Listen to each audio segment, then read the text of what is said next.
তাহলে এটা কি স্টোরি রাইটিং। তো আগে তোমাদেরকে স্টোরি রাইটিং কিভাবে লিখতে হয় সেটা শিখতে হবে। দেখো এখানে যেটা লেখাচ্ছি যে স্টোরি রয়েছে সেটা হচ্ছে তোমাদের এ থার্স্টি ক্রো বা এ ওয়াইস ক্রো, তুমি দুটোর মধ্যে যেখানে নাম দিতে পারো, থার্স্টি ক্রো দিতে পারো, এক ওয়াইস ক্রো দিতে পারো। থার্স্টি ক্রো মানে কি তৃষ্ণার তো কাক, গল্পটা তোমার শুনেছো আশা করি। আর ওয়াইস ক্রো মানে জ্ঞানী কাক। দেখো once upon a time there lived a crow on a tree, এক সময় একটা গাছে একটা কাক বাস করতো। তো বোঝা গেল একটা গাছের উপর একটা কাক বাস করতো। One day he become very thirsty, একদিন সে খুব তৃষ্ণার্ত হলো, মানে তার জল তৃষ্ণা পেয়েছিল। He was looking for water here and there, সে এখানে ওখানে জল খুঁজে বেড়াচ্ছিল, চারিদিকে কি জল খুঁজে বেড়াচ্ছিল কাকটা।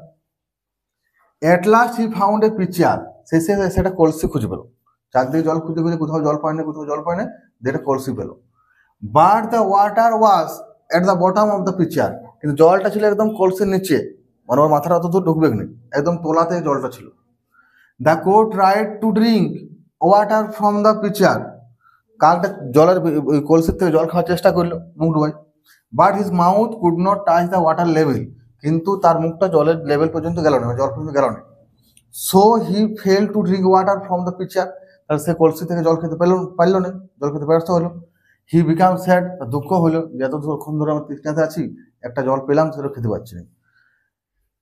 Suddenly he found some pebbles near the pitcher, হঠাৎ করে তাহলে চোখে লক্ষ্য করলো সে যে সামনে কি রয়েছে, কিছু নুড়ি পাথর রয়েছে কলসিটার সামনে। হঠাৎ করে সে দেখলো যে কি দেখলো, যে কলসির সামনে কিছু নুড়ি পাথর রয়েছে।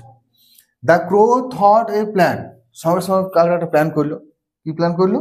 হি drop the pebbles into the pitcher by his mouth one by one, মুখে করে নিয়ে নিয়ে কি করলো, একটা একটা করে ওই এগুলো নুড়ি পাথরগুলো কলসির মধ্যে ফেলতে লাগলো। ঠিক আছে। After a while the water level rose up, কিছু সময় পরে ওয়াটার লেভেলটা জলের লেভেলটা উপরে উঠলো, ওই পাথর ফেলতে ফেলতে ফেলতে জলটা উপরে উঠে গেল। ঠিক আছে। The wise crow drank water from the pitcher and quenched his thirst, তাহলে জ্ঞানী পাখিটা কি করলো, ওই কলসি থেকে জলটা খেলো এবং তার তৃষ্ণা নিবারণ করলো। ঠিক আছে। তারপর একটা লাইন লিখতে পারো বাড়তি, তারপর সে উড়ে চলে গেল। দেন হি, তাহলে এক লাইন ওটা বেড়ে যাবে, ফ্লিউ অ্যাওয়ে, তারপর সেখান থেকে উড়ে চলে গেল। জল খেয়ে পরে কি কাকটা এখন বসে থাকবে কি, তাহলে ফ্লিউ অ্যাওয়ে। আর একটা লাইন বড় হলো, বড়। তাহলে এই গল্পটার নীতি কথা আমরা কি শিখলাম ওটা থেকে, যে আমাদের যদি ইচ্ছা থাকে, আমরা যদি কোনো কাজ করার ইচ্ছা করবো, তাহলে উপায় ঠিক বেরিয়ে যাবে। তাহলে হয় there is a will there is a way, মানে যেখানে ইচ্ছা থাকে সেখানে উপায় হয়। ঠিক আছে। কোনো কাজ করার তোমার ইচ্ছা থাকে যে আমি কাজটা করবোই, তার উপায় কিন্তু ঠিকঠাক বেরিয়ে যাবে। তাহলে হয় there is a will there is a way, WAY, way, ইচ্ছা থাকলে উপায় হয়। বুঝা গেল স্টোরিটা?